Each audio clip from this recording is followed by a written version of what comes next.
edit out. That's all right. You hold 2 minutes, 40 seconds. All right. Are you ready? All right. We are on our first episode of Mental Mismanagement. I am Ashley Burkeen with my co-host, but not co-host, main host.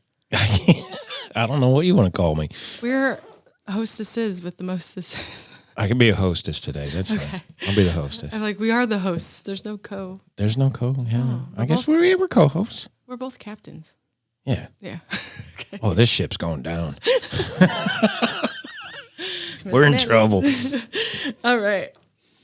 So first episode of Mental Mismanagement, and I figured we'd start out talking about some of the stuff that we run through in business that has to do just with your own personal growth and development, and sometimes where we get it wrong when we talk about ourselves, because society has taught us that it's not okay to talk about yourself. So I know. Patrick, I love society, right? They set us up so bad for failure. From the beginning. I know, right? So I'm going to ask you one of the hardest questions for somebody to answer. Uh-oh. And we get asked this a lot in business, and that is, Patrick, tell me about yourself. Wait, so do you want the, like, well, I'm a contractor, I do that? That's not the answer you want, is it? No. No, I didn't think so. So answer it, and then we'll divulge into it. We'll divulge into it. Well, I'm a dad. I'm a husband. I'm a friend. I'm crazy. Part of the reason we're doing this podcast. No, but then on top of all that, I have my daily stuff. I have the kids that I have to take care of. I have my wife that I love dearly and support and everything that she does. And then I have my own little, I guess, side things that I do beside my normal job. I mean, we all have a 9 to 5. We all go to work. We all do our things. But, when I get home, I want to unplug. And half the time being a business owner, I can't. Mm-hmm. So I'll go into my shop. I'll go work on 4-wheelers, side-by-sides. I'll do the stuff that may seem like more work to most people, but it actually, like, relaxes my brain. And I don't know why. Yeah. But it always has. I mean, I've been a junkyard addict for, since I was 15, 16 years old and can go to the junkyard. I love going to the junkyard. I'll go there and buy stuff for cars I don't even own. Yet. Exactly. Just in the case, maybe I might own that one day. I don't know.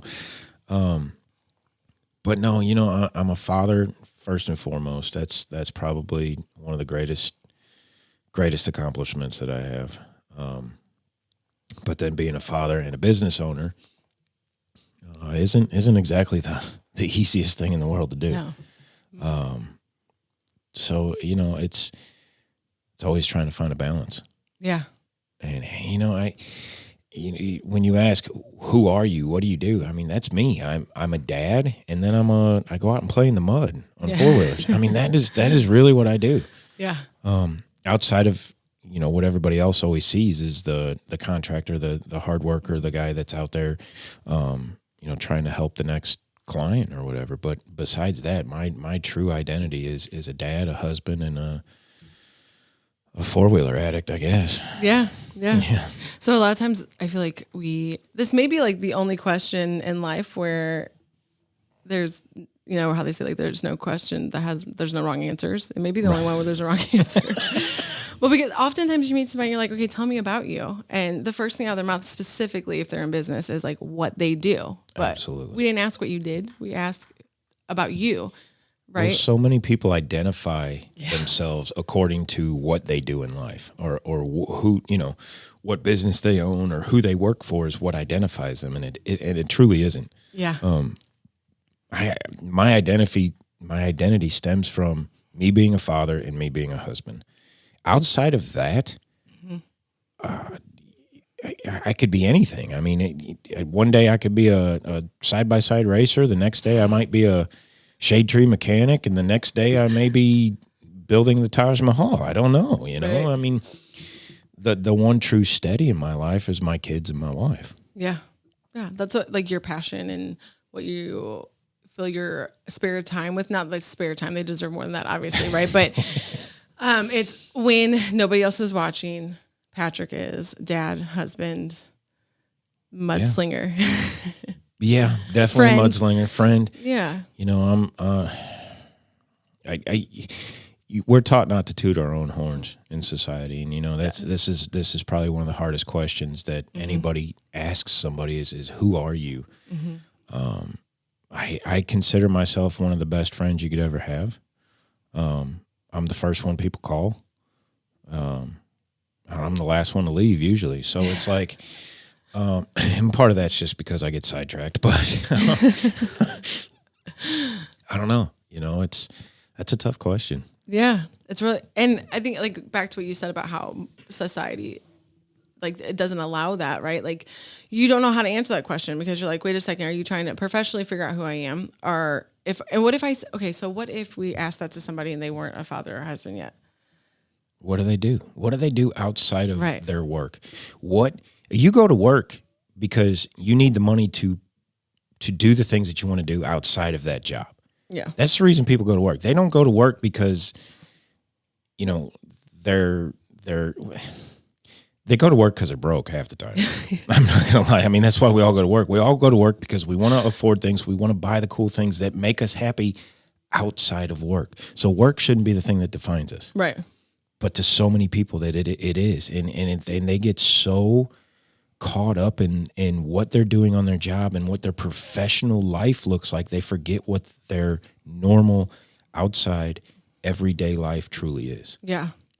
And it's tough. And, you know, being a business owner, that's probably the hardest balance that you'll have is because you don't work the 9 to 5s. I mean, we all know this. You don't come in, you're up at 1 o'clock in the morning doing something because your brain won't shut off. Yeah. Trying to figure out if this got paid or if that design's going to work. So you don't quit working. You just figure out how to push it to the side for a little bit, I guess you can say. You know, so that you can be with the family, you can have the fun, you can do the things and know that the work's still going to be there when you get back. Yeah. It's not going anywhere. Yeah. But as a business owner, that's your baby. And it's hard to put it aside. Yeah. Even for your real babies that you have at home, it's still hard to put that workload aside. And you absolutely have to. You know, the first couple of years that I owned a business, it was like work. I didn't want to do anything but work. And then you kind of start getting burnt out about it. And you're like, what am I really doing this for? Yeah. And, you know, by that third year, you sit back and you go, okay, I need to reevaluate this because now it just seems like I gave myself a job.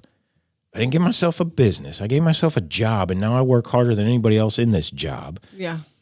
What's the point? So then you reevaluate things and you go, you know what? I want to be around the family. I want to have the money to do the things that I want to do, but I want to also be there for my kids' first baseball game. I want to be there for, you know, when they're riding their bike the first time without training wheels. You want to be around all that. So then you have to find that happy balance of being able to afford it and being able to do it. Yeah. And that's one of the hardest things of being a business owner. Yeah. Because you don't always find that balance. Right. Well, and there's not, you made a good point when you said like, we're up at 1 o'clock in the morning, either doing something or thinking about something that we could be doing. Right. There's no clock out punch card. Like there's no, do you know what I mean? Like in business, like your mind is always going. So I feel like you have to almost learn how to marry your business life, specifically as an entrepreneur, and then also your home life. They have to go together. So you have to do life with them. People ask me all the time, like, how do you bring your kids into the business? How do they understand that you're working 25 hours a day, 13 months out of the year, right? Yeah. How do you explain that to them? And I don't, like, we have conversations about it, but I bring them into it. You know, like they become a part of it. So my identity is not that I'm a business owner. It was because like most people, if you ask me, tell me about you, I'd be like, my husband and I own a general contracting company. I'm not, like, that was the first thing out of my mouth. What? I do so many more great things. You're a mom. You have animals galore. I mean, you've got your own petting zoo over there This now. is true. So, So yeah, there's so much more to who we are than just our professional side of life. That's pretty much what everybody really gets to see, other than our true friends that see us outside of what we do during the day. But when you look at those entrepreneurs and you look at those people that are out there, pushing the grind and trying to make ends meet, they're doing that because they want to support a better life in the future. But at the same time, they still have the kids, the family, all the different stuff at home. They're a different person than just this company that they're representing in the 15 minutes that you see them. Yeah. Well, what, like, in your opinion, what do you think that the mental state of people is whenever they get so heavy into the business that they identify as their industry or their business? What is the mental strain on that for people? Because we've both been there. Okay, so that's actually, we've both been there, and there's two different types. There's the okay, you've got that A type personality. That's my wife. She is. Everything is in order. Everything is this, and this down the line, and she's got it all checked off. And this has to be here, and this piece goes in that part, and this bin is set up specifically for this. And when you print this, it has to go here. She does that. Yeah. Okay. Me, I'm just like, we'll figure it out. And that's my mental state half the time. It's like, well, I guess we're in it. Let's go. And so you get into that mental state where you're so driven to be so perfect, so the only person that anybody should ever call to do this, whatever it is that you do. You get so ingrained and so enveloped in that you literally become tunnel visioned into it. Mm-hmm. Okay. Mm-hmm. And then you become almost manic. Yeah. Yeah. Yes. Right. Yes. You become to a point where you're just enveloped so much into it that your own personality doesn't even exist anymore. Right. And then people start looking at you and they're like, oh my gosh, you're doing so great. And in your head, you're going, not really, I'm struggling.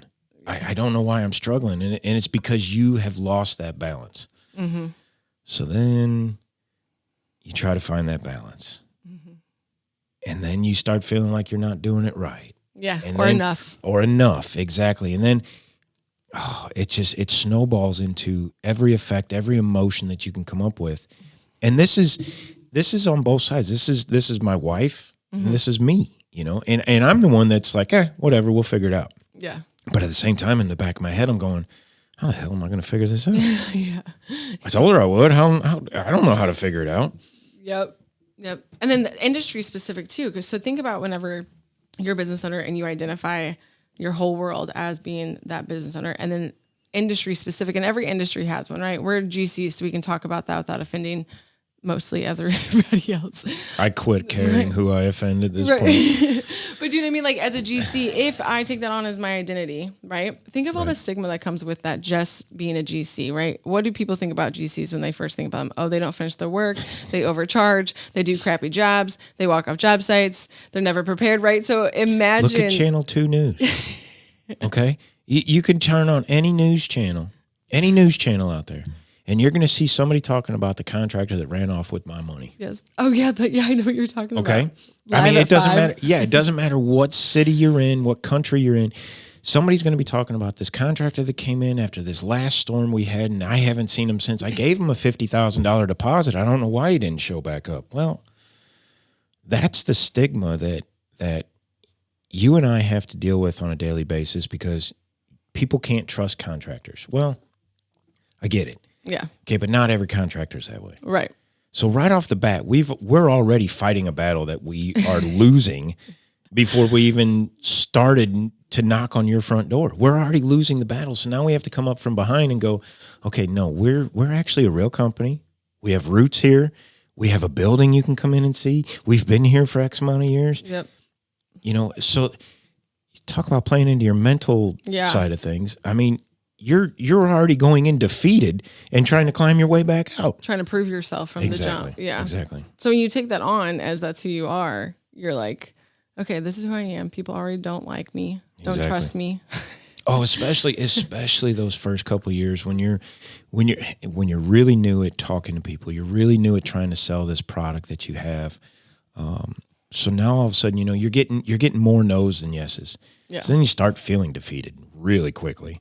You start feeling down and you start thinking, man, I'm not going to make it. There's no reason. Why don't I just go work for somebody and have a guaranteed paycheck? Mm-hmm. Okay. There's nothing wrong with that. However, that's not me. Right. I can't work for somebody. I've tried. You can ask everybody I've worked for. They don't want me to work for them. I have tried. I have my own opinion. It's not very good.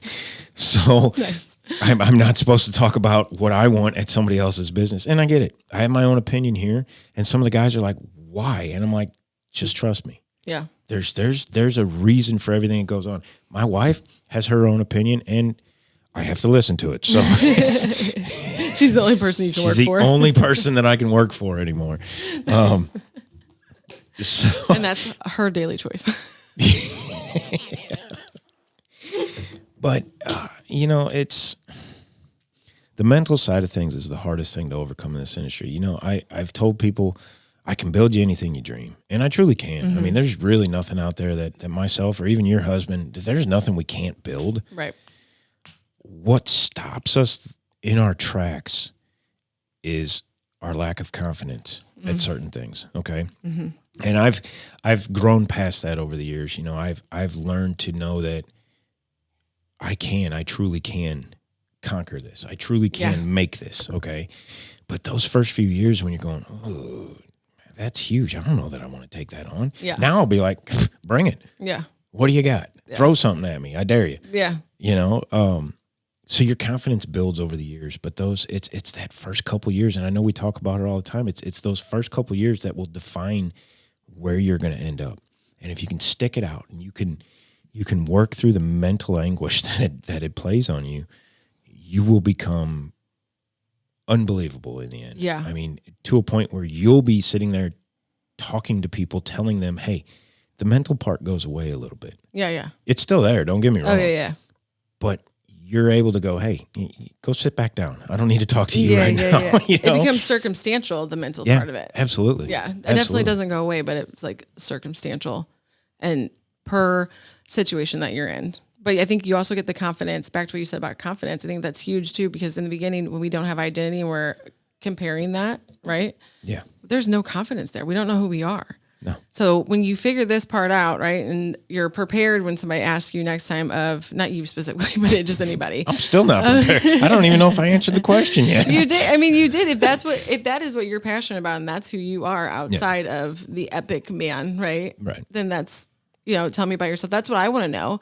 If I am your client and I say, I want to know about you, contracting is contracting, and you were to say that to me, I'd be like, oh, I'm married. I have kids. Right. I have a family home. He obviously has a family home. He knows what that, I'm probably as a client going to feel more comfortable with that answer than you being like, I'm a GC. Now, see that, and that's funny because most clientele that would walk into our place, if they came to me and said, tell me about you, I'd automatically go to thinking, okay, well, we're epic. We've been around for X amount of years. We've been doing this. But it's funny when you really put it into perspective and you think, if they only know the real me, the husband, the father, the friend side of life, whether or not I'm their contractor doesn't matter. I just became their friend. Right. Right. And somebody they want in their home, that they trust to be in their home. Well, we're in their home for how many weeks at a time? Yeah. How many months sometimes? I mean, we get to see some of their kids grow up, and between getting out of one, class at the end of the year, going into another grade the next year, we're there through that whole summer, learning what they're doing, what they love, where they're at, what school they go to. Yeah. So hell, we've sat down to dinner with some families before just because the guys are there and they're working on things and they're like, well, we made you guys dinner. Here you go. Yeah. And so it's a blast, and we become part of that family in some form or fashion. So to sit there and when they say at the very beginning, who are you? What do you guys like?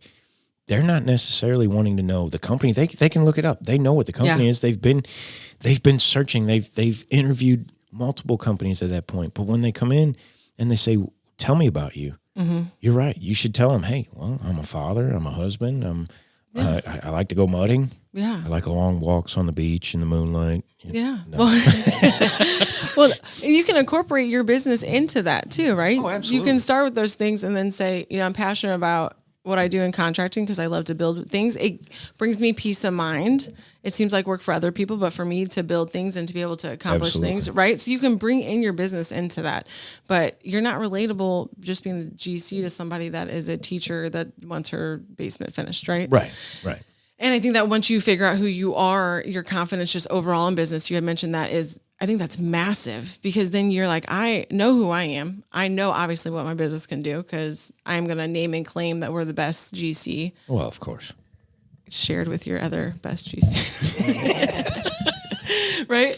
But I think like you get this confidence once you figure out who you are and you stop identifying with your business because the mental capacity that you have to separate the two is going to, I think, be the overall like separation of like, okay, when I need to separate from the business, I can do that mentally because I'm not identifying as. That is an unbelievable way to put it, and I never thought of it that way. Is stop identifying as your business. Yeah, you're not your business. You started that business. You're what that business had become, but you're not that business. Right. So stop identifying as your business. Yeah. That's I like the way you said that. Pretty good. And well, to go a step further in your business, when you're doing like your soundbite, when you're networking or you are talking about your business specifically, you can add a little piece of that personal side to it. Like if I were to be an insurance agent, I had an insurance license at once upon a time. Really? I failed the test 3 times. Didn't know if I was going to make it. I'm not a good test taker. Didn't really go that far, did it? No, I'm not a good test taker. Okay. So I know a little bit about that industry, Sure. but to me, when I call for insurance, I don't know the difference. You're speaking Mandarin to me. I don't know. Right. Like, is that English, right? So I don't know what you're even saying to me. So I need to know more about my insurance agent. Are they going to be on it? They're an organized person that's going to be on it, right? I need to know about you before I pick you because insurance, they're going to go with the best deal. What if everybody has the same rate? Then what? How do I know that I'm getting the best? You're going to pick the person you feel most comfortable with. Right. And if you introduce yourself as my insurance agent and that's all I know, yeah, and it's a foreign situation for me, then you become like a 1-800 number and I could just Google you, you know? True. So I like that. Yeah.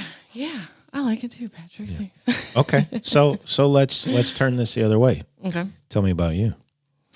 I am. See, it's not so easy, is it? This is and I had to drive here thinking about it and I'm still not getting it right? So right. I prepared this topic and it never gets It's easier, I don't not think. easy. But think about I'm 36, you're what, 25? Yeah. So Plus. for all those years, you were taught one way, like don't talk about yourself. It's Oh not my good, God, it's not, yeah. right? So now I'm Absolutely. trying to I'm a wife of 1, a mother of 2, an animal lover, obviously. And just overall, like my whole goal is to help people. I would help people for free. Yeah. For a good feeling. Unfortunately, it doesn't pay the bills. I was going to say I'm the same way, but that won't sustain life at my house. Yeah. So I can't do that. But also I'm an entrepreneur and I love entrepreneurship. Like it's very, when people say don't work so much, for me, I'm not going to tell you I'm a GC, but for me, it's not work. Like I love it. Well, that's like this, when you came to me and said, we need to do something. Yeah. And I was like, I'm all on board. And then we came up with this, and it's like, this is one of the greatest things. I feel unbelievable being able to talk about the one thing that nobody ever talks about. Yeah. The mental side of life, period. Well, and the truth about it too. Yeah. People be like, it's hard. You have hard days. Get your mind right. Read these books. And yes, do those things. But like, let's be honest. If I were to ask you, maybe we'll do an episode on that. Like, what was your worst day in business? Everybody has a story that they don't tell everybody else. Absolutely. They only tell their close friends. Absolutely. Right? Or people that understand it. So, yeah. But this is good. So I'm still at that weird spot of talking about myself, right? Yeah. But I am getting better at the confidence piece of like, I'm a badass and I'm okay with saying that. That's good. And if you don't think it, that's okay too. You don't have to. Yeah. Sucks That's to your you. opinion. Yeah. Sucks to be you. It's your opinion, but doesn't mean I have to agree with it. Yeah. Right? Not shy at all. Right. But in reality, that took me a long time to get there. Of course it did. We're taught in society that we're not great. We're supposed to make sure other people feel like they're great, not us. Yes. And then you compare. Absolutely. Right. And then all that just adds head trash on what then becomes in your business specifically. And I think people get this, even if you don't have a mental illness that's diagnosed or struggle with mental health stuff. I think everybody has a moment where they deal with imposter syndrome. Oof. Here we go with that word. Oh, man. Yeah. We're like, even though I know I'm great sometimes, right? No, I'm great all the time. But even though I know I'm great, sometimes I still have that self-doubt. And I used to take it way harder because my doubt was, I was afraid of success. Yeah. Where I used to I would Because start. success isn't guaranteed. Right. Okay. Your 9 to 5 that you go to and you collect a paycheck, that's guaranteed. You're going to make this amount of money every other week or every week or whatever it is. Yep. Success itself is not guaranteed. Yep. It's hard work. It's mental work. And it's all me. It's all you. Exactly. Right? I mean, yes, we have teams and stuff, but in reality, it's all you. I try to pawn it off on somebody. It doesn't work. Nobody wants it. Right. But I think my biggest moment of this was I was starting to win awards and asked to speak on stage and be a part of podcasts a couple years ago. And I just remember going to my business coach and being like, I have this really weird thing. And I'm crying because anxiety and, all the things. And I'm like, what if I'm a liar?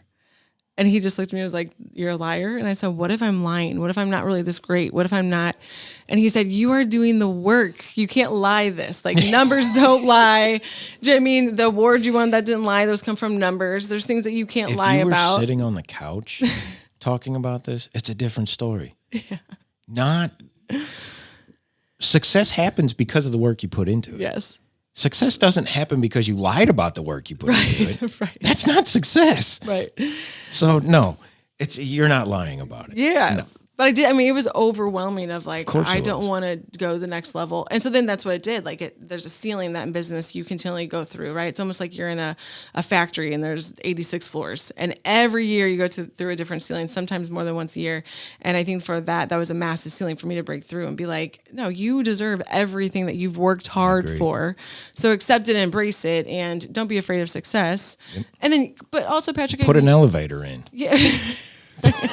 What's a dumb waiter? That's one of them dumb waiters in. Put something in to make that success even easier. Right. Because, and then on the other side of that, we have the head trash and the negative conversation that comes from family that doesn't understand, friends that have never been there, friends that maybe you're outgrowing because you're reaching that next ceiling. That's actually an interesting point that you just brought up. Yeah. Okay. So I have had successful friends. I've had friends that have been lifelong friends. And the more successful that I've become, the less I see of those friends. Mm-hmm. And it's not a lack of trying. Right. It's, I want to say it's a jealousy because that's what society says. It's automatic. They're just jealous of you. Well, no, not necessarily. It actually becomes a way where your imprint in life and their imprint in life are two totally different things at that point. And what they're striving for compared to what you're striving for, you have totally different goals. Yeah. You end up growing apart from each other. Yeah. And they may become successful in their own way and what they think is successful, which is great. Yeah. No harm, no foul. And what I become successful at and what they may not think is their way of saying, oh, well, he's successful. Well, okay. Yeah. I think I'm successful. Yeah. I feel successful. Right. I'm okay with it. Yeah. You do your thing, I'll do mine. Yeah.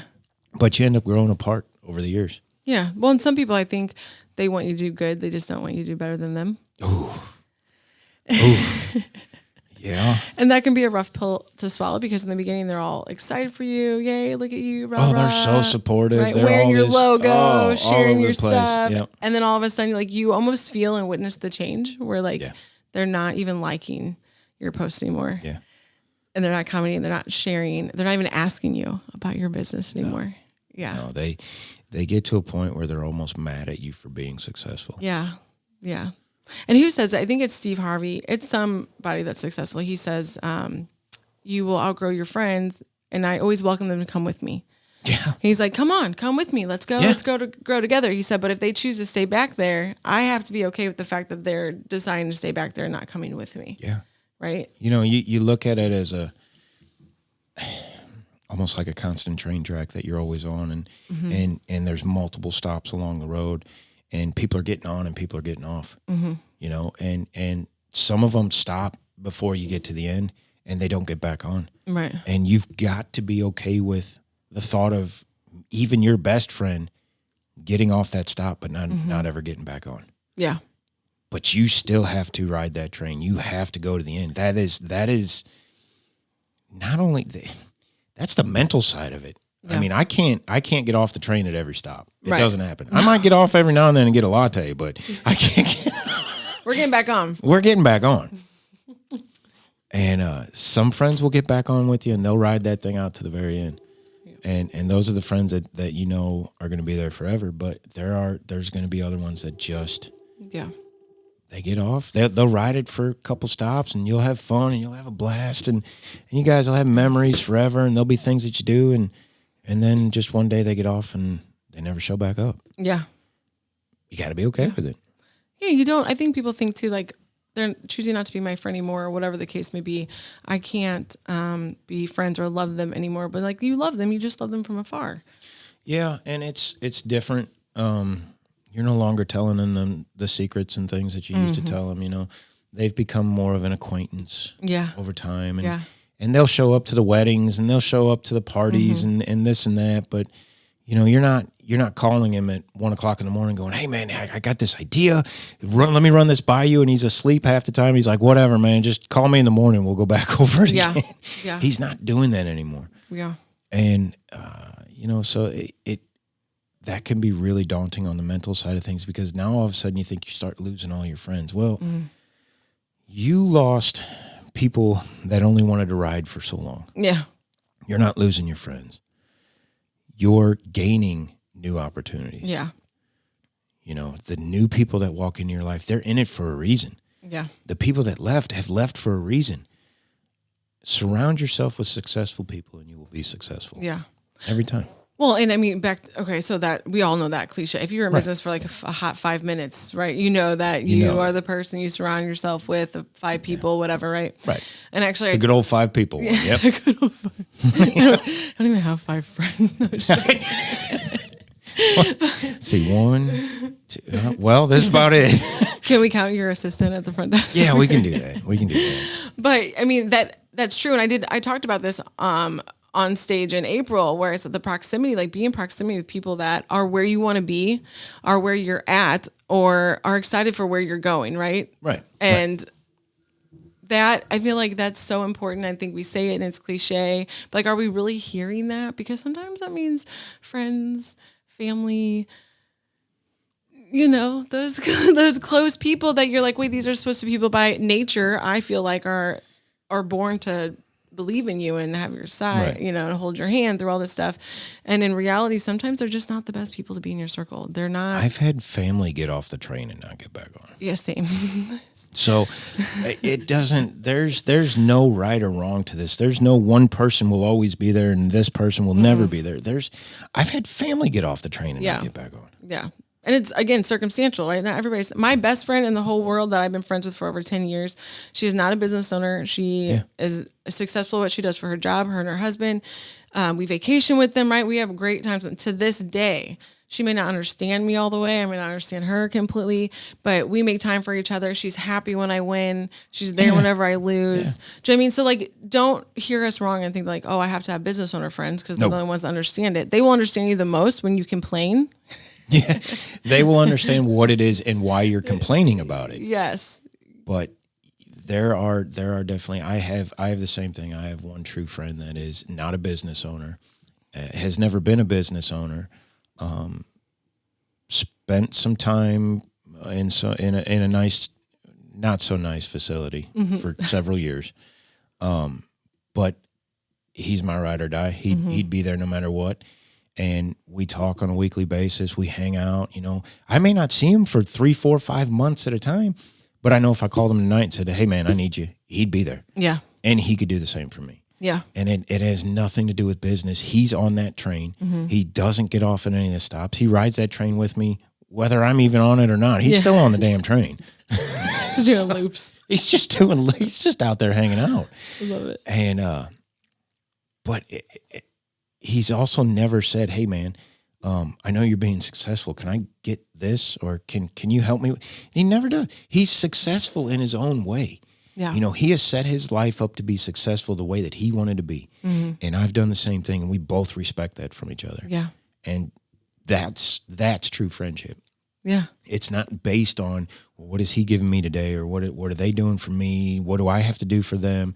None of that. That's not friendship. That's hell. I mean, what else do you want to call it, you know? Okay, so let's talk about that. We're going to do 10 more minutes of this episode, and then we'll stop just for editing purposes, and we'll talk about the other stuff. But let's dive into that comment, right?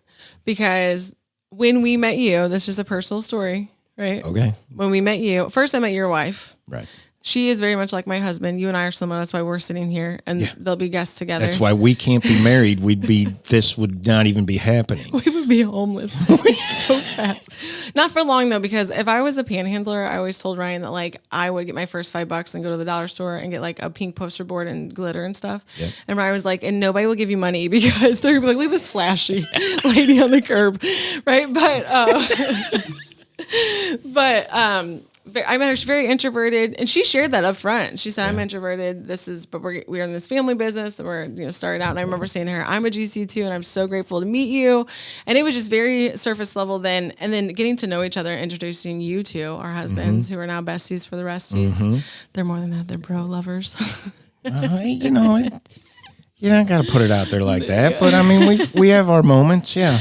But I think the best thing for me and your wife was her and I, and we still talk about it, that we were so grateful that you two found each other, because for so long, and not all of our friends. Both of you make it sound like you did this matchmaking, eternity, forever. You guys are going to love each other, and you look great in photos together type matching here. We did. It has nothing to do with we're a couple of guys that like to go get muddy and work on things. It has nothing to do with you and Ryan's chemistry. It's all me and Ashley. Right. But I remember, and we do still talk about this. We're like, we will look at you guys like when we're mudding and on the off season, from work. Yeah. And we are just like, oh my gosh, we're just so blessed that you found each other, because for so long as your wives, but also business partners, right? We're like, and also ladies, you know this about yourself, and men, if you don't, you're about to learn.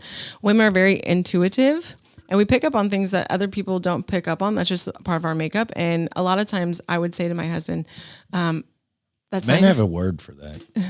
Crazy.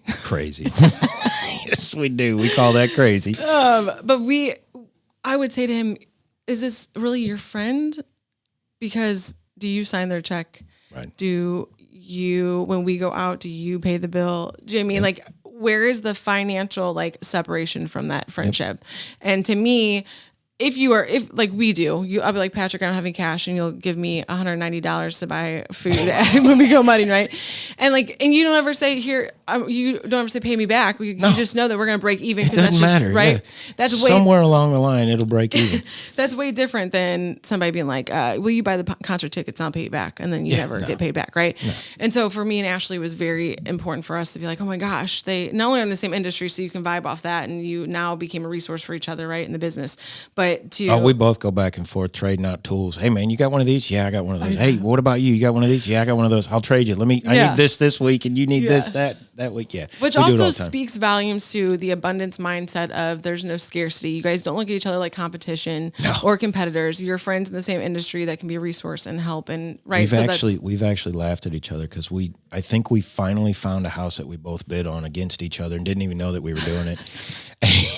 And neither one of us got it. It ended up something kind of crazy, but we both look back on it and we're like, did we really just bid on this against each other? And both of us came out with the same numbers about. And it's like, how did we even do that? Yeah.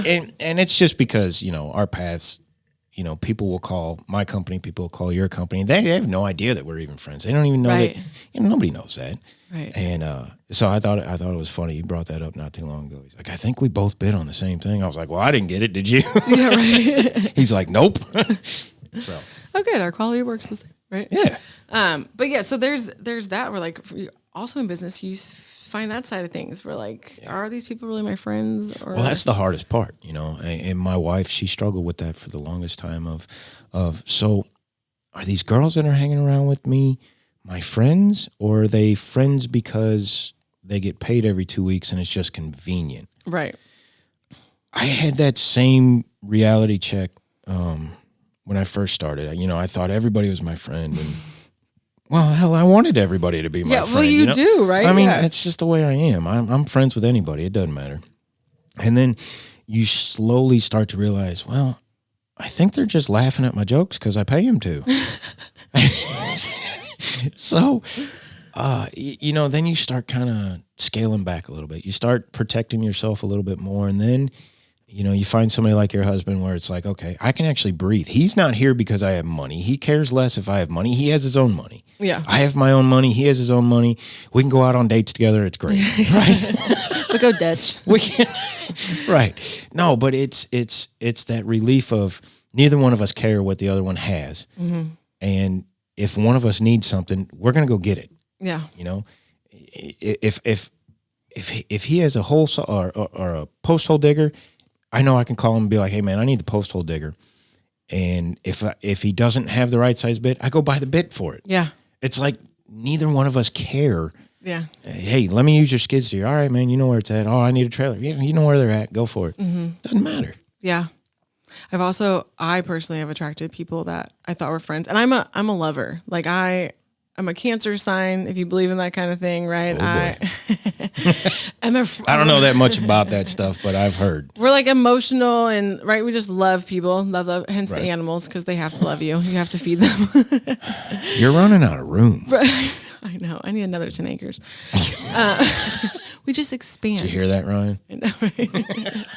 But I've also ran into where like I fall hard in friendships. And I love you out of the gate if you treat me good in the beginning, which also opens me up as a reformed people pleaser. Yes. Because I give a lot to people and I don't always get back what I deserve. I'm a Libra. Yeah. See, that's my baby's a Libra. Yeah. So I had to learn that how you treat everybody is not how you can expect them to treat you. Not everybody's love language is the same. Not everybody shows that they care and love. Not everybody shows appreciation the same way. I used to think I could love you to death, like almost squeeze your head off and hug you so tight that you were just going to love me because I was a good person. That was the right thing to do, right? Treat others how you want to be treated, right? And I would never get it back the same way. And that makes me think of that movie where she like beats the guy and keeps him in the bed. I can't think of what it was, but he was a writer, and she was like purposely breaking his legs so he couldn't leave because she wanted to love on him she just wanted to love him and him to be hers, so that if he couldn't get out of bed, he could never leave her. Ryan, did you hear that? No, but like he's in the car going, "Oh crap!" I know, right? But that was really my mindset. Was like, if I'm good, well, then I got my heart broken over and over and over, and then you become like, "Am I the common denominator?" Well, no, it's not your fault that they treat you like crap, right?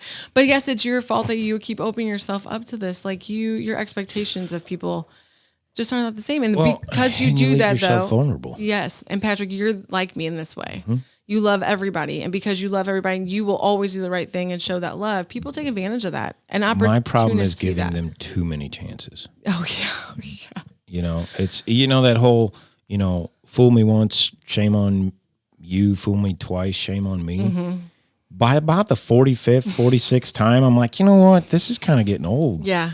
And then I let it go another 100 times, and then finally I'm like, all right, I'm done. Yeah. But your mentality in that has to catch up, because I'm that same way. But that's the hardest part. But the moment that I'm over you and I've given you 1,000 chances and you've broken my heart, the moment I'm over you, I'm over it. Like there's no space for you. When I break that tie, there's no coming back. Right. Like a bomb. Oh, it's severed and they cannot reattach it. It's done. Yeah, no, I don't want anything. There's no more space over here in my energy for you, right? No, and if I have to, I'll be cordial and nice to you if I see you out and about. But that's as far as it goes. There's no trust. There's no loyalty. There's nothing anymore. Yeah. But the mental side of that friendship piece too, not only when financially you feel like they're depending on you, but also when you feel like I've given them so much good friendship and it's time for them to show up for me and they're not, then you start questioning like who you are as a person and your kindness. And no, you don't stop being kind because people continue to take advantage of you. You just need to recognize it sooner and kind of set those boundaries with people. But I went through a lot of mental stuff probably for 3 years because I kept meeting the same type of person over and over again. Yeah. Where I would fall in love with our friendship and I was there. And then when it was time for them to show up for me, I was a problem. Yeah. And I'd be like, am I a problem? Am I hard to love? Am I hard to be friends with? Yeah. Like, no, girl, focus on your business. You have great friends that you've been friends with for a long time that love you, genuinely love you. These are just opportunists that found you along the way. They jumped on at one stop and they're Yep. getting off at the next one. Yep. That's all they're doing. Yeah. They jumped on for a little bit of a ride to see where it's going, didn't like where it was going, Yep. or didn't get what they wanted in the time that they were on the train going wherever it was going, so they got off at the next stop. Yep. That is probably one of the hardest things you'll deal with, alongside of being the business owner itself, is distinguishing the difference between your friends and acquaintances. Yes. Yes. It's tough. And understanding that it's okay to have acquaintances. It is okay to have acquaintances. Yeah. Acquaintances are good. Yeah. They're kind of the fill-in friend, you know? Yeah. Well, I mean, how else do you put it? I mean, they're there in certain times, and they're there for a reason. Again, I believe that everybody's there for a reason. So they're obviously there for a reason. Maybe that reason's just to kind of fill in a space, fill in a void for a little bit. Well, and every relationship has its purpose, right? Oh, yeah. And you, honestly, in my opinion, again, I'm not a professional. Neither one of us are doctors. We're just talking about real life experiences. I have to add that disclaimer. Yes. In my personal opinion, as you get confidence in who you are and you know who you are and you get more comfortable with like owning that, you don't necessarily attract those kind of people as often, and you can see them coming from a mile away too. They're scared to even show up. Yeah. Those people are almost like predators, and they will prey on the weak. Yeah. Okay, when you're just starting out and you're not that confident and you're everything else, and they see that and they're like, "Oh, I can kind of manipulate this situation and get what I want out of it." They're going to be successful. Let's see how long I could ride this train. But when you're confident and you walk out there and your head's high, your shoulders are back, you scare those people away. Oh yeah. Because they're like, "Whoa. Yeah. Yeah, that's an alpha. Yeah. That's not somebody I want to mess with." No. Then they become your haters. And that happens, and then I enjoy it. Bring it on. Yes, we have to love the haters. Yeah. So my business, the best thing, I'll say this probably 1,000 times in this podcast. My business coach said the best thing they ever said, but it's 1,000 things. I said, "Oh, I don't know how to deal with the haters. Like, they talk smack or whatever. I can't stand." And reactionary me wants to be like, "Oh yeah, I got something for you." Screenshots, right? But he said to me, "No, we love haters. Yeah. Haters, not because haters are motivators, but we love haters because they are out loud hating on you. It's the naysayers you have to worry about. And those are the people that are dressed up like your friends and family. Yeah. And behind your back have nothing but terrible things to say about you. They don't support you. They're not outwardly letting the world know that how they feel about you. They're just kind of behind the scenes, and you think that they're still in your circle. Yeah. And those are the worst kind of people, not the haters. The haters are like, "Thank you. Please comment that how terrible my podcast is. Please don't like it. Don't share it to make fun of you with somebody." It's public, by the way. All they're doing is they're just promoting it even more. It's free promotion at that point. But like you said, it's the ones behind the scenes that are going behind your back. They're not supporting you in any way. They're not hating on you. They're not doing that publicly, but they're going, if you're a beautician, they go to a different beautician. They don't go and support you and get their hair cut by you. Right. But they talk about you to their other beautician about how bad your haircuts are, or how you're so busy you can't do their hair, so they have to. Who cares? Yeah. Do you find yourself, since you've been a business owner, you know that like we deal with this firsthand, do you find yourself when people talk about other businesses, and not like a business owner, but just like a customer, they talk about other businesses, or, I mean, it could be at like a Thanksgiving dinner. Yeah. Do you ever just sit there and think like, okay, but what's wrong with you? Because, oh my God. Yeah. So I probably shouldn't say this, but he's going to say it. I'm going to say it just because hell, why not? This is what we're supposed to do, right? Yeah. So I thought about starting an app. You know how again, the whole news thing will go on and talk about the contractor that you shouldn't hire, right? Mm-hmm. How about the customer for the contractor that shouldn't go and do the job for that lady or that guy or that family, because all they're going to do is make it horrible. Yeah. They're not going to be happy with no matter what you do. You could give them the world and they'd be like, "Well, what about the moon?" Yeah. And you're like, "Seriously?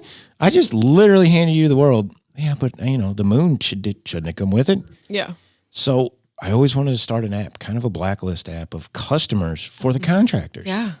Yeah. I thought it'd be a great idea. If anybody's out there listening, somebody start that for me. Yeah. Well, so there's a contractor pages on Facebook that we're all a part of, right? Yeah. And I remember these couple posts. It was the same person, and every time they were an investor, like they did flips, and every time they worked with somebody, they would write like how terrible they were, and I remember like I don't normally comment on those pages because I've learned to just not get involved, Right. mind your business. And I remember commenting and being like, well, to be frank, you're asking for another new contractor after you just badmouthed in the same post. Yeah. And in my opinion, nobody wants to work with somebody that is going to badmouth them, right? So you're not really anybody that's tagged in this is probably desperate for work. Yeah. Or does it as a side job, because no company is going to off bat see the way that you talk about somebody else multiple times. This isn't the first post, right? Ooh. Right? And then you're asking for more help. Don't tag me in this post. Yeah. Right? Leave me out of it. I don't want to be a part of it. Yeah, I don't want to be a part. So you do come across those clients just on social media where you're like, oof, Yeah. not me. Or the ones that will post and be like, I finally had to tell my networking group, don't tag me in these kind of posts. And they would say, looking for a contractor to put in baseboards this weekend, decently priced. Like if you put decently priced, don't call me because I'm priced. I'm far from decently priced. You're paying. You are going to pay me for the amount of knowledge that I have, the expertise that I bring to the table, and the guys that I have filtered through this industry and handpicked to be my guys and work with my crews. Yes. You're going to pay me for it. Yes. And the years of experience that I have. Oh my God. Yeah. Yeah. If you don't want to pay for it, go buy your own tools. Yeah. Go buy your own saws. Go buy all your own equipment, and then go put it in yourself. Yeah. Or go take a night class at your local college or hardware store or something and try to figure out how to put base molding or crown molding in your house. Yeah. Otherwise, you're going to pay me for it. Yeah. Because I'm not decently priced. I'm priced at my value. Yeah. Yeah. Yeah. And I got a decent value. Yeah. A very decent value, right? You know, somebody told me when I was starting years ago, he's an unbelievable man, and he told me one day we were sitting. I was actually working on his horse property, and you know, it was back in the day when I took on anything and everything that I could to make ends meet, right?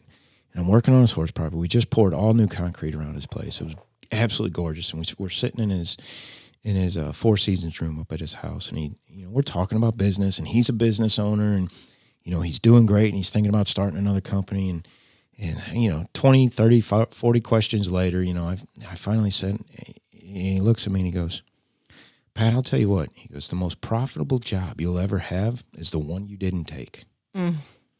And that stuck with me. That stuck with me all those years.